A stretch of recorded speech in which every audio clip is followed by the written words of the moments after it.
Hello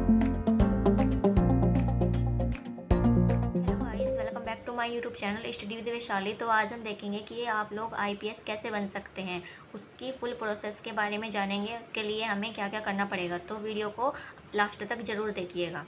तो इस video में आप लोग क्या क्या जानोगे कि आईपीएस क्या है, उसकी क्या योग्यताएं होनी चाहिए और कौन सा एग्ज़ाम होता है, एज लिमिट क्या है, हाइट कितनी होनी चाहिए, एग्ज़ाम पैटर्न क्या है और सिलेक्शन प्रोसेस, सैलरी कितनी मिलती है और इसके फॉर्म कब से निकलते हैं। तो यहाँ पे मैंने लिखा है कि इसके फॉर्म फरवरी में निकलते हैं। यहाँ पे मैंने जो जो ऊपर सारे क्वेश्चन थे उनके आंसर लिखे हैं।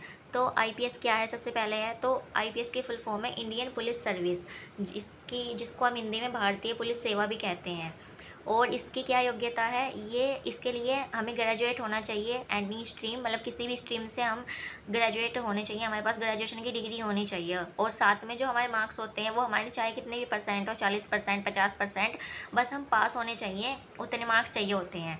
और जो हमारी एज लिमिट है वो एज 21 से लेकर 32 साल तक होनी चाहिए।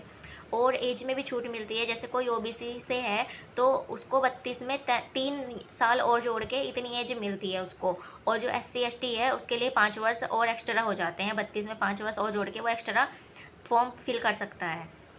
फिर है हाइट कितनी होनी चाहिए, तो मेल की हाइट 165 सेंटीमीटर होनी चाहिए और फीमेल की 150 सेंटीमीटर हाइट होनी चाहिए। और जो रिजर्व कैटेगरी हैं उनके लिए 5% की छूट होती है। अब है कि इसका एग्ज़ाम पैटर्न क्या है, तो इसके लिए हमें यूपीएससी सीएससी का एग्ज़ाम देना होता है। इसकी फुल फॉर्म होती है यूपीएससी सिविल सर्विस एग्ज़ाम। इसको देके आप आईपीएस, आईएएस, आईएफएस ये सब चीज़ें, मतलब कि ये सब जॉब हासिल कर सकते हैं। तो ये जो यूपीएससी सीएससी है ये हर साल एग्ज़ाम कराती है। तो इसका जो ये एग्ज़ाम है, ये इसके 3 लेवल होते हैं एग्ज़ाम के। जो कोई ये 3 लेवल मतलब क्रॉस कर जाएगा वो मतलब कि अपनी पसंदीदा जॉब उसको मिल जाएगी फिर।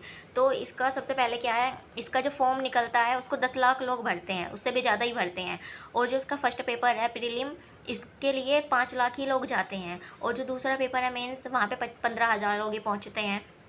जो इंटरव्यू है वो 2,500 से लेके 3,000 तक होता है। उसके बाद जो सेलेक्टेड बच्चे हैं वो कितने होते हैं, 1,000 बच्चों का सिलेक्शन होता है। अब हम देखते हैं कि प्रीलिम में क्या क्या पूछा जाता है। तो प्रीलिम्स का जो पेपर है उसके अंदर एमसीक्यू टाइप होता है, ऑब्जेक्टिव टाइप, ताकि आपकी कितनी सोचने की क्षमता है, आप कितना याद रख सकते हैं, उस सब के बारे में वो जान सकें। तो एमसीक्यू टाइप क्वेश्चन होता है इसमें। इसमें 2 पेपर होते हैं, दोनों ही 200-200 मार्क के होते हैं। ठीक है। जो पहला पेपर है उसके अंदर होती है जनरल स्टडी, मतलब कि जो आपकी हिस्ट्री, पॉलिटी, इकोनॉमिक्स, इसके रिलेटेड वहाँ पे जनरल नॉलेज जो भी होती है ना वो सब पूछा जाता है उसमें ऑब्जेक्टिव फॉर्म में। ठीक है। दूसरा है सी सेट, इसमें आपका मैथ, रीजनिंग ये सब पूछा जाता है और थोड़ी बहुत इंग्लिश भी पूछ ली जाती है। ठीक है। और टाइम होता है 2 आवर का। इसकी कट ऑफ जाती है, यहाँ पे जनरल है, जो मतलब कि जनरल कैटेगरी है उसके लिए यहाँ पे 98 मार्क लिखे हुए हैं 200 में से पर सब्जेक्ट के हिसाब से। तो इतने तो आने ही चाहिए। ये अगर इससे कम आएगा तो जो ओबीसी या एससी एसटी है उनके लिए तो चल जाएगा, पर इतने तो आने ही चाहिए। नहीं तो फिर जब आप ये क्लियर कर पाओगे तभी आप मेंस में जा पाओगे। तो जो बच्चे प्रीलिम देते हैं उनमें से 15,000 के करीब ये लोग मेंस तक पहुंच पाते हैं। अब है मेंस का पेपर कैसे होता है, तो इसमें थ्योरी का पेपर होता है, इसमें 9 पेपर होते हैं टोटल। तो इसमें जो 2 पेपर होते हैं वो होता है क्वालिफिकेशन, मतलब कि क्वालिफाई पेपर होते हैं ये। इसमें हिंदी और इंग्लिश का पेपर होता है। आप हिंदी की जगह अपने इंडिया की जो भी भाषा है वो अलग भी चूज़ कर सकते हैं। तो ये 300-300 मार्क के होते हैं 2 पेपर। ये क्वालिफाई है, इनको सिर्फ 33 मार्क्स ला के, 33% मार्क्स ला के इनको बस पास करना होता है। और जो हमारी मेरिट बनती है वो बनती है 7 पेपर से। ये 250 नंबर के होते हैं, एक एक करके सारे। और इसकी कट ऑफ भी 774 करीब गई है, मतलब जो हाई कट ऑफ हो जाती है। ठीक है। तो इसमें भी सारी डिटेल आपको यूपीएससी की जो वेबसाइट है वहाँ पे मिल जाएगी कि 7 पेपर में क्या क्या आता है। और फिर इसके बाद इंटरव्यू में क्या होता है, तो इंटरव्यू में आपसे क्वेश्चन पूछे जाते हैं, आपके सामने कोई सिचुएशन क्रिएट की जाती है, आपसे पूछे जाते हैं कि आप इसको कैसे सोल्व करेंगे। तो जो बच्चा मतलब कि कॉन्फिडेंस या अच्छे तरीके से उसका जवाब देगा, वहाँ पे अच्छे से बैठेगा, अच्छे से मतलब कपड़े पहन के आएगा, फॉर्मल ड्रेस, और अच्छे से उसका मतलब बात करने का तरीका होगा, तो वो लोग इसमें सेलेक्ट होते हैं। बाकी ये सब मतलब क्वालिफाई नहीं होते हैं, 1,000 ही बच्चे सेलेक्ट होते हैं। तो ये 275 मार्क्स का हो गया। इसमें मेंस प्लस इंटरव्यू, ये दोनों की जो मार्क है इनको ऐड करके हमारी जो फाइनल मेरिट लिस्ट बनती है वो निकलती है। ठीक है। और इसकी जो फाइनल कट ऑफ फी है वो भी 982 करीब गई है। इसके अंदर आपको सिर्फ जितना ये टोटल होता है पेपर, उसका 50% जो आ जाता है वही पास हो जाता है। मतलब 50% तक मार्क्स चाहिए होते हैं और वो भी बहुत मुश्किल होते हैं इसमें लाने के लिए, क्योंकि इसमें बहुत सारा पढ़ना पड़ता है। फिर इसके बाद इसके लिए आपकी ट्रेनिंग होती है, जब आप ये सब क्वालिफाई कर लेते हैं और उसके लिए आपको लबसना में जाना पड़ता है। या यहाँ पे जाने का बहुत से लोगों का सपना होता है, ठीक है। अब यहाँ पे मैंने लिखा है कि कौन कितनी बार एग्ज़ाम दे सकता है। तो जो जनरल का है वो तो सिर्फ 6 बार ही एग्ज़ाम देगा। और ये कैसे काउंट होगा कि 6 बार ही देगा?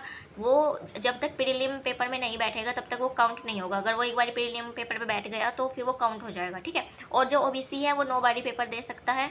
जो एससी एसटी का है वो मैक्सिमम एज, जो उसकी मैक्सिमम एज लिमिट है वहाँ तक वो एग्ज़ाम दे सकता है। और अब इसकी सैलरी, तो इसकी जो बेसिक सैलरी है जो लगते ही मतलब कि मिलती है, वो मिलती है 56,100 रुपये। ये इन हैंड सैलरी है। और बाकी इसके साथ में क्या मिलता है, हमें डीए मिलती है, एचआरए प्लस और भी बहुत सारी सुविधाएं मिलती है, जैसे कि हमें ड्राइवर मिलता है, कुक मिलता है, फ्री फ़ोन मिलती है, बिजली मिलती है आदि।